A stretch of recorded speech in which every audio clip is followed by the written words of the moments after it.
기도드리겠습니다. 주여 감사합니다. 모든 것이 하나님께서 주신 사랑과 은혜인 줄 믿습니다. 아멘.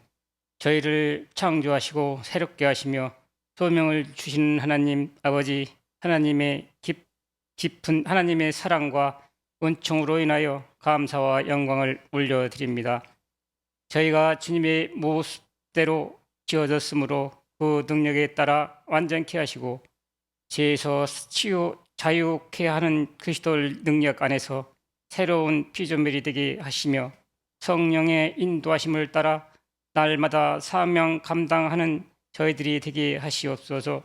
사랑이 많으신 하나님, 지난주에는 많은 비로 인해 가족을 잃고 슬퍼에 잠긴 이들이 있습니다.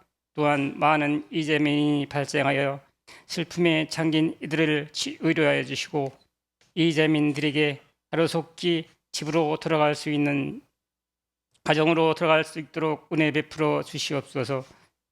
새롭게 하시는 하나님, 저희는 때로 세상 속에 던져진 자신이 오직 홀로 서 있다는 애로움에 젖을 때가 있습니다. 그 때마다 하나님 앞에서도 애로움을 느끼게 되는 경우가 되지 않게 하시고 더욱 큰 은총을 덧입혀서서 자신을 위해서가 아니라 이웃을 위해서도 힘쓰고 봉사할 수 있는 신앙인이 되게 하시옵소서. 주님의 은총만을 바라는 자가 아니라 주님께서 주시는 은혜에 보답하는 자들이 되게 하여 주실 것을 원합니다. 그래서 삶이 풍성한 대로 인도하게 하시고 언제나 게으르지 아니하고 열심을 다하여 주님을 섬기는 후회 없는 날들을 보내게 하여 주시옵소서. 능력의 주님, 주님의 몸된 교회를 기억하여 주시옵소서. 주님의 크신 뜻과 계획이 있어 이곳에 교회를 세우신 줄을 압니다. 우리 교회를 통해 이 지역의 복음화되게 하시고 주님의 뜨거운 사랑을 나타낼 수 있는 사랑에 넘치는 교회가 되게 하여 주시옵소서. 삶의 소망을 잃은 자는 이 교회를 통해서 삶의 소망이 넘쳐나게 하시고 삶의 평안이 없는 자들을 이 교회를 통해 주님이 주시는 참된 평안을 얻게 하시며 고달픈 삶을 살아가는 이들에게는 참 안식의 은총을 경험하게 하시며 병든 자와 상처받은 이들에게는 그 병이 치유되는 역사가 있게 하시고 그 상처의 치유함을 받으며 새로운 힘을 얻을 수 있도록 역사케 하여 주시기를 간절히 원합니다. 오늘도 주님의 귀한 말씀을 듣고 단 위에 서신 목사님을 성령의 능력으로 붙드시고 전하시는 말씀마다 권세 있게 하셔서 듣는 자 모두가 주님의 음성을 듣는 복된 시간이 되게 하여 주시옵소서. 어려운 환경 속에서도 이웃을 섬기며 교회를 섬기는 목사님과 사모님의 건강을 지켜주시고 그 가정을 통하여 하나님께서 주시는 축복을 우리의 눈으로 확인할 수 있도록 은혜 내려 주시기를 간절히 원합니다. 서울에 계시는 원룸 목사님과 사모님 건강을 지켜주시고 평안한 삶을 허락하여 주시기를 간절히 원합니다. 오늘의 예배 시종을 주님께 의탁하오며 예수 그리스도의 이름으로 감사하며 기도드립니다. 아멘.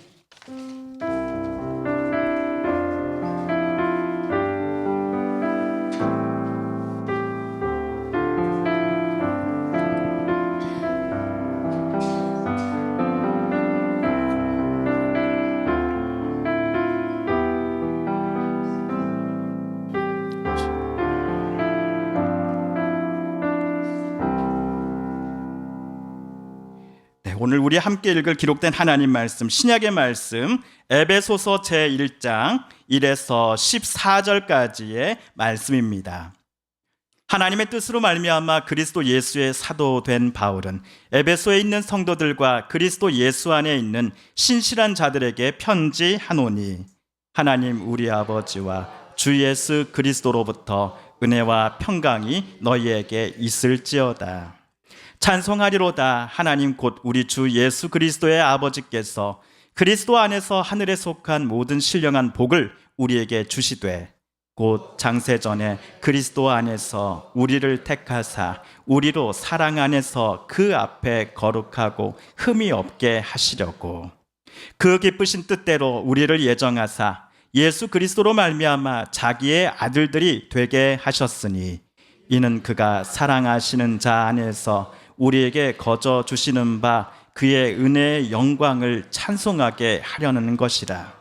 우리는 그리스도 안에서 그의 은혜의 풍성함을 따라 그의 피로 말미암아 속량 곧 죄 사함을 받았느니라. 이는 그가 모든 지혜와 총명을 우리에게 넘치게 하사 그 뜻의 비밀을 우리에게 알리신 것이요 그의 기뻐하심을 따라 그리스도 안에서 때가 찬 경륜을 위하여 예정하신 것이니 하늘에 있는 것이나 땅에 있는 것이 다 그리스도 안에서 통일되게 하려 하심이라. 모든 일을 그의 뜻의 결정대로 일하시는 이의 계획을 따라 우리가 예정을 입어 그 안에서 기업이 되었으니 이는 우리가 그리스도 안에서 전부터 바라던 그의 영광의 찬송이 되게 하려 하심이라. 그 안에서 너희도 진리의 말씀 곧 너희의 구원의 복음을 듣고 그 안에서 또한 믿어 약속의 성령으로 인치심을 받았으니 이는 우리 기업의 보증이 되사 그 얻으신 것을 속량하시고 그의 영광을 찬송하게 하려 하심이라. 아멘.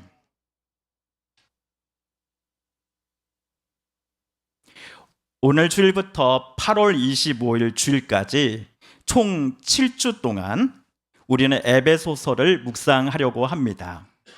계획에 따른 주일 성경 읽기 목록표에 7월, 8월 두 달간 신약의 말씀 중 하나가 에베소서가 제시되어 있기 때문입니다.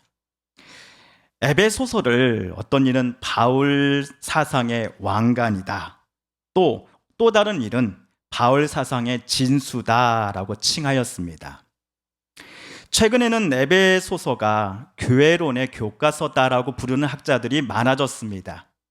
교회는 어떤 곳이며 어떠한 모습이어야 하는가라는 질문에 대한 정답을 에베소서를 통해 찾고자 하는 연구들이 증가했습니다. 예를 들어 존 스토트 목사님이라는 분은 에베소서가 교회의 본질, 통일성, 사명, 성결함과 성숙함에 대한 깊이 있는 통찰을 제공하는 책이다라고 말합니다. 에베소서 묵상을 통해 교회는 그리스도의 몸이라는 것을 자신들이 깨닫고 세상에 하나님의 뜻을 나타내는 중요한 역할을 교회가 감당해야 한다라고 존 스토트 목사는 에베소서 묵상에서 주장했습니다. 안타깝게도 교회에 대한 우리 한국 사회의 인식이 점점 안 좋아지고 있지요. 이 부분은 제가 굳이 여기서 또 말씀드리지 않아도 다들 알고 계실 겁니다. 뼈아픈 점입니다. 그래서 총회사나 모든 교회들이 교회에 대한 사회의 인식을 어떻게 하면 개선할 수 있을까 하여 여러 가지 노력들을 많이들 시도하고 있습니다. 그러나 저는 교회가 어떤 곳이어야 하는지를 저와 여러분이 먼저 정확하게 아는 것이 우리에게 제일 중요한 일이다라고 생각합니다. 그래서 교회가 어떤 곳인가? 어떠한 교회가 되어야 하는가? 우리는 어떠한 교회를 만들어 가야 하는가와 같은 질문의 답을 저와 여러분이 오늘부터 7주간 읽어나갈 에베소서를 통해 찾아보았으면 좋겠습니다. 하지만 그 답들을 어딘가에 기록함으로 끝이 아니었으면 좋겠습니다. 묵상을 통해 깨닫고 다짐한 바대로 우리 서북교회가 그리고 서북교회 구성원인 저와 여러분 우리 모두가 더욱더 예수님 안에서 성숙해져 가는 시작점이 이번 우리의 에베소서 묵상이 되었으면 좋겠습니다. 에베소서는 바울이 로마 감옥에 붙잡혔던 시기에 에베소에 보낸 편지입니다. 특별히 1장 1절을 보시면 에베소에 있는 성도들과 그리스도 예수 안에 있는 신실한 자들에게 보낸 편지입니다. 바울이 이 편지를 쓸 당시 에베소는 로마 제국에서 정치와 상업 또 종교의 중심지였습니다. 오늘날의 튀르키예에 있는 곳이지요. 에베소에는 풍요와 다산의 여신 아데미 대신전이 세워져 있었습니다. 또한 이 신전은 고대 세계 7대 불가사의 중 하나라고 합니다.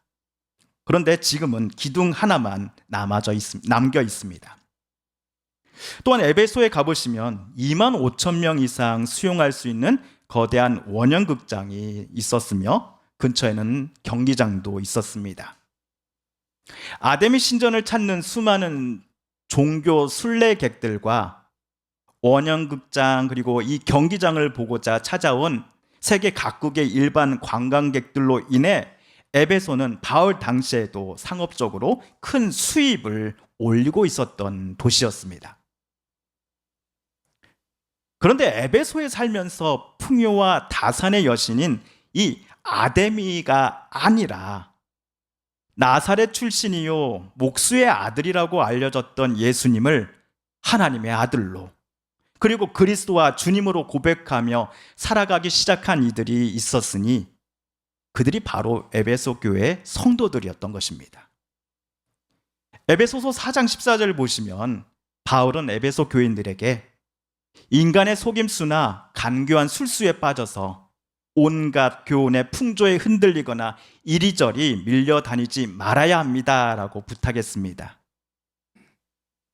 에베소라는 도시 사회 안에서 생뚱맞게도 예수의 사람이라고 불리는 그리스도인으로 살아간다는 것이 얼마나 힘든 일이었는지를 방금 바울의 말에서 우리는 느낄 수 있습니다.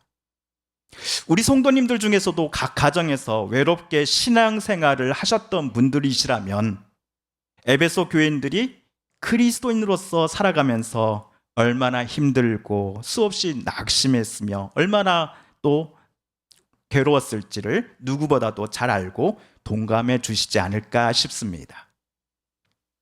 우리 다시 1장 1절로 되돌아가 보겠습니다. 1절에서 성도라는 호칭에는 구별된 자라는 뜻을 갖고 있습니다. 구분이 아닙니다, 여러분. 구별입니다. 국어사전은 구별을 성질이나 종류에 따라 차이가 남 또는 성질이나 종류에 따라 갈라놓음으로 정의를 합니다. 쉽게 말해 성도와 성도가 아닌 이 사이에는 뭔가가 차이가 난다라는 것입니다. 이 차이를 오늘 바울은 에베소 교인들에게 다음과 같이 설명했습니다. 성도는 하늘에 속한 모든 신령한 복을 받은 사람들이다라고 말입니다. 우리 3절을 함께 읽어볼까요? 시작. 우리 주 예수 그리스도의 아버지이신 하나님을 찬양합시다. 하나님께서는 그리스도 안에서 하늘에 속한 온갖 신령한 복을 우리에게 주셨습니다. 그런데 이 복을 에베소 교인들이 얻고 싶다고 하여서 가지고 싶다고 하여서 스스로 쟁취한 것이 절대로 아닙니다. 모든 신령한 복들이란 하나님 아버지께서 십자가에 달리신 이 예수 그리스도를 통해 에베소 교인들에게 주신 것이기 때문입니다. 그렇다면 그 복이 구체적으로 무엇일까요? 복이라 하면 많은 이들이 부자가 되는 물질의 복을 생각하곤 합니다. 아니면 자기가 속한 회사나 조직에서 높은 자리에 오르는 것을 복 중에 하나라고 간주하는 이들도 있습니다. 하지만 오늘 에베소서에서 바울이 말하는 복은 앞에서 말한 것들을 뛰어넘습니다. 하나님께서 그리스도 안에서 에베소 성도들에게 주신 하늘에 속한 온갖 신령한 복을 바울은 4절과 5절에서 이렇게 설명을 합니다. 함께 읽어볼까요? 하나님은 세상 창조 전에 그리스도 안에서 우리를 택하시고 사랑해 주셔서 하나님 앞에 거룩하고 흠이 없는 사람이 되게 하셨습니다. 하나님은 하나님의 기뻐하신 뜻을 따라 예수 그리스도를 통하여 우리를 하나님의 자녀로 삼으시기로 예정하신 것입니다. 아멘. 에베소 교인 중 누군가는 바울 선생님, 우리가 그리스도인이 된 것이 바울 선생님을 만나 당신이 전한 복음을 들었을 때 그것을 좋다라고 우리가 여겼기에 여기에 모인 우리들이 성도가 된 것 아니겠습니까?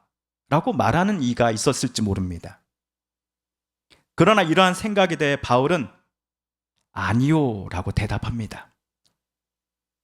에베소 교회인들이 예수님을 그리스도로 믿고서 그리스도인으로 살아가기 시작한 것보다도 하나님께서 그들을 예수님 안에서 택하시고 사랑해 주심이 먼저이기 때문입니다. 하나님의 선택하심과 사랑하심은 온 세상 만물이 창조되기 이전부터 이미 결정되었다라고 바울은 말합니다. 그리고 더 나아가 그 하나님의 선택이라는 것이 에베소 성도들을 단순히 여러분은 태초부터 내 것이었어 라고 말씀하심이 아니라 태초부터 여러분은 내 아들이요 내 딸이었어 라고 부르시는 선택, 즉 양자 삼음이었다라는 사실입니다. 다른 말로 하면 하나님께서 에베소 교인들을 그리고 그리스도 안에 있는 저와 여러분을 하나님의 아들로 딸로 입양하셨다라는 것입니다. 인터넷 신문 오마이뉴스 2024년 6월 26일자에 다음의 제목을 가진 기사 한 편이 올라왔습니다. 몰랐다. 기독교인들이 남몰래 하는 일. 저의 대학부 청년부 시절에 제 담당 목사님께서 이 기사를 찾아 한번 정독해 보라고 추천을 해 주셨습니다. 우선 이 기사를 쓴 기자는 무신론자입니다. 기자는 2022년 보건복지부 통계를 하나 가져와 소개합니다. 통계에 따르면 부모로부터 양육이 포기된 보호 대상 아동이 총 2022년 당시 2289명이었다고 합니다. 이 중에 시설로 간 아이들은 1881명, 가정 위탁은 772명입니다. 그리고 각 가정으로 입양된, 즉 또 입양된 아이는 166명이었습니다. 전체 2289명 중에 7.2%만이 입양의 선택을 받은 것입니다. 7.2%라는 수치는 우리 사회 구성원들이 입양에 대한 생각이 최근에도 매우 부정적이다라는 것을 말해줍니다. 그런데 이 기자분이 또 다른 통계를 하나 가져와 제시를 합니다. 한국 내 입양 부모 중 그들의 종교를 살펴보니 개신교인이 78.9%라는 것입니다. 방금 입양된 아이들 7.2% 중에서 약 80% 가까이 되는 아이들을 양자로 삼았던 부모님들이 개신교인들이었다는 사실입니다. 이 기자분은 다음과 같이 말을 하며 자기 기사를 마무리합니다. 우리와 가까이 이웃하며 살아가는 많은 개신교인들이 이미 오래전부터 위탁 부모로, 입양 부모로, 또한 미혼모의 후원자로 성경의 말씀을 조용히 실천해 오고 있는 중임을 나는 취재를 하면서 목격할 수 있었다. 무신론자인 나는 우리 주변의 곳곳에 조용하게 서 있는 작은 교회의 부흥을 원한다. 나에게는 없는 하나님이지만 우리나라 대한민국은 여전히 아이들의 하나님이 필요한 사회다라고 기사를 맺습니다. 손양원 목사님께서는 자기 아들을 죽인 자를 양자로 삼았습니다. 또한 제가 과거에 거쳐왔던 교회들 중 한 곳에서 만난 어떤 목사님도 한 아이를 입양하였다라는 소식을 최근에 듣게 되었습니다. 그 목사님이 참으로 좀 대단하다는 생각이 들었습니다. 그러다가 아니지, 그 목사님의 사모님이 더 대단하다는 생각이 들었습니다. 아무리 목사님의 뜻이 있다고 하셔도 사모님께서 결정해 주시지 않았다면 양자 삼음이 과연 결정되었을까 싶었기 때문입니다. 어떻게 이런 일들을 그분들은 하실 수 있을까를 생각해 보면 하염없이 제 자신이 많이 초라해집니다. 저도 같은 목사인데 질풍노도의 청소년 시기를 보내는 중인 이 두 아들놈들과 지내면서 단 하루도 빠짐없이 다투고 씩씩대고 토라지는 아빠 중 한 명이기 때문입니다. 앞에 글을 쓴 기자는 입양 부모 중에 기독교인 부모들이 월등히 왜 많을까라는 질문에 성경이 사랑을 말하고 있으며 그 말씀대로 살려고 하는 기독교인들이 많기 때문 아니겠는가라고 스스로 대답을 했습니다. 염치 없지만 저는 여기 한마디를 덧붙여 봅니다. 하나님께서 우리들을 하나님의 자녀로 양자 삼아 주셨기 때문이다라고 하는 오늘 에베소서 1장 5절을 언급해 보고 싶습니다. 하나님은 성도들을 양자 삼으실 때에 무슨 조건을 달지 않았습니다. 예수 그리스도 안에서 하나님은 성도들에게 당신의 영광스러운 은혜를 6절을 보시면 거저 주셨다. 무조건적으로 주셨다라고 바울은 썼습니다. 우리 사회는 나와 다른 이들을 비교하기를 좋아합니다. 나도 내 자신을 다른 사람과 비교하면서 어떤 때는 스스로 우쭐대기도 하고 때로는 자기 비하에 빠져서 깊은 수렁에 빠져 오랫동안 허우적대기도 합니다. 그러다 보니 우리가 하나님의 자녀로 선택받았으며 하나님의 아들과 딸로 입양되었다라는 것을 매우 의아하게 생각하곤 합니다. 또는 그것은 남의 일이지 내 일은 아니오라고 생각합니다. 남들이 다 나를 대고 비아냥대고 비웃곤 하는데 하나님, 제가 하나님 앞에서 뭐가 예쁜 게 있어서 저를 당신의 자녀로 삼으신단 말입니까? 아니면 내가 그동안 의로운 삶을 살아왔기 때문에 나를 양자 삼으신 것 아니겠어라고 생각하는 이들도 있습니다. 그러나 하나님은 우리를 하나님의 자녀로 선택하고 양자 삼으심이 전적으로 하나님의 조건 없는 은혜 때문이다라고 말합니다. 자기 아들 예수께서 십자가에서 흘리신 피로 말미암아 우리는 죄 용서함을 얻게 되었습니다. 우리에게 하나님은 지혜와 총명을 허락해 주셨습니다. 그리고 하나님께서 예수 그리스도 안에서 미리 세워놓으셨던 그 하나님의 신비와 비밀을 하나님께서 양자 삼으셨던 우리에게, 즉 우리 교회를 안에 구성하고 있는 성도들에게 알려주십니다. 우리 10절을 함께 읽어볼까요? 시작. 하나님의 계획은 때가 차면 하늘과 땅에 있는 모든 것을 그리스도 안에서 그분을 머리로 하여 통일시키는 것입니다. 하나님의 창조 세계가 죄로 말미암아 깨져버렸습니다. 죄로 말미암아 하나님과 사람 사이에, 사람과 또 다른 사람 사이에, 사람과 하나님의 피조물 사이에 금이 가고 서로를 미워하고 파괴하고자 하였습니다. 그러나 하나님은 다시금 그리스도시요 주님이시며 당신의 아들 예수님을 이 땅에 보내셔서 모든 피조물들을 다시 창조의 때로 회복시키고자 하십니다. 우리들 사람들 사이에 깨진 관계를 회복시키고자 하십니다. 나라와 나라 사이에 총칼 대포를 겨누는 것을 내려놓고 용서와 사랑의 악수를 행하기를 원하십니다. 인간의 욕심 때문에 자연을 강탈하고 파괴했던 것을 멈추게 하시고 인간이 다시 자연을 아끼고 사랑할 것을 하나님은 요청하십니다. 이런 회복의 일에 하나님은 그리스도로 말미암아 하나님의 자녀로 선택받은 저와 여러분을 당신의 일에 파트너로 동참시키십니다.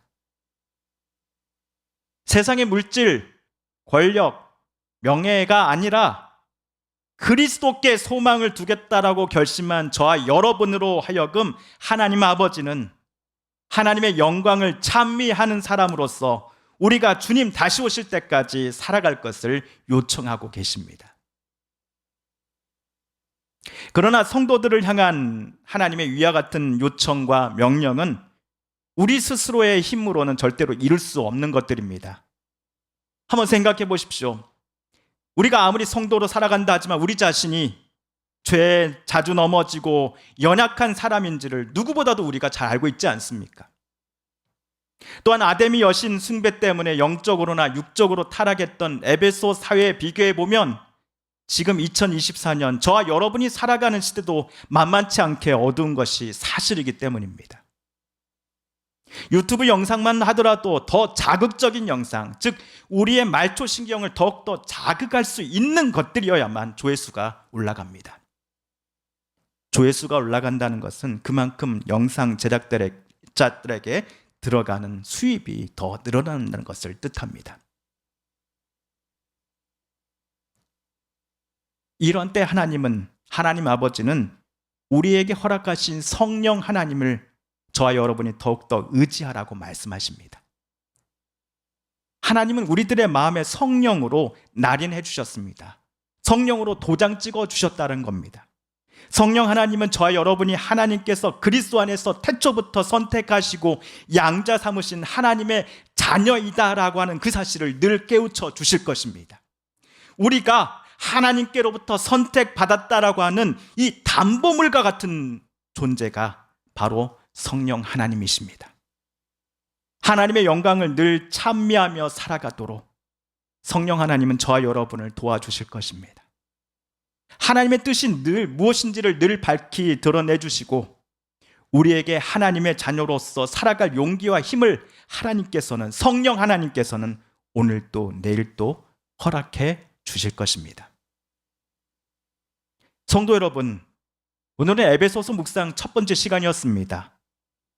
오늘 말씀 묵상을 통해 딱 한 가지만 기억해 주시면 좋겠습니다. 하나님 아버지는 예수 그리스도 안에서 있고자 하는 저와 여러분을 당신의 양자로 삼으셨다라는 사실 말입니다. 우리의 어떤 공로나 선함, 명예, 돈으로서는 성취할 수 없는 것이요 오직 하나님 아버지의 은혜 때문임을 우리는 잊지 말아야 할 것입니다. 그렇다면 이러한 하나님의 은혜를 우리가 어떻게 갚으면 됩니까? 하나님의 은혜가 100이라고 한다면 그중 1이라도 우리는 되갚을 수 있는 능력이 없습니다. 하나님이 우리에게 100 중에 1이라도 갚으라고 저와 여러분에게 명령하시지도 않습니다. 다만 하나님께서 저와 여러분에게 원하시는 것은 단 하나입니다. 하나님의 영광을 찬미하는 사람으로 오늘을, 내일을 살아가라는 것입니다. 우리가 거저받은 하나님의 그 은혜와 사랑을 오늘 박종관 장로님 기도해 주신 것처럼 나도 내가 오늘 만나는 사람들에게 전하며 살라는 것입니다. 이 명령대로 이런 하나님의 부탁과 당부처럼 오늘을, 내일을 살아가겠습니다 라고 저와 여러분 이 아침 함께 다짐해 보시지 않으시겠습니까? 우리 함께 기도하겠습니다. 이제는 우리 구주 예수 그리스도의 은혜와 하나님 아버지의 그 크신 사랑과 성령 하나님의 교통하심이 주님께서 우리에게 주신 그 귀한 은혜 마음에 늘 품으며 하나님의 영광을 늘 찬미하는 사람으로 살겠습니다. 받은 은혜 다른 이들에게도 전하며 나누며 살아가는 우리들 되겠습니다라고 다짐하며 이 자리를 나서는 살아가는 우리 서북계 모든 성도님들과 가족들 위해 우리의 이웃들과 이 나라 이곳에 위에 이제로부터 영원까지 함께하여 주시기를 간절히 축원드리옵나이다. 아멘.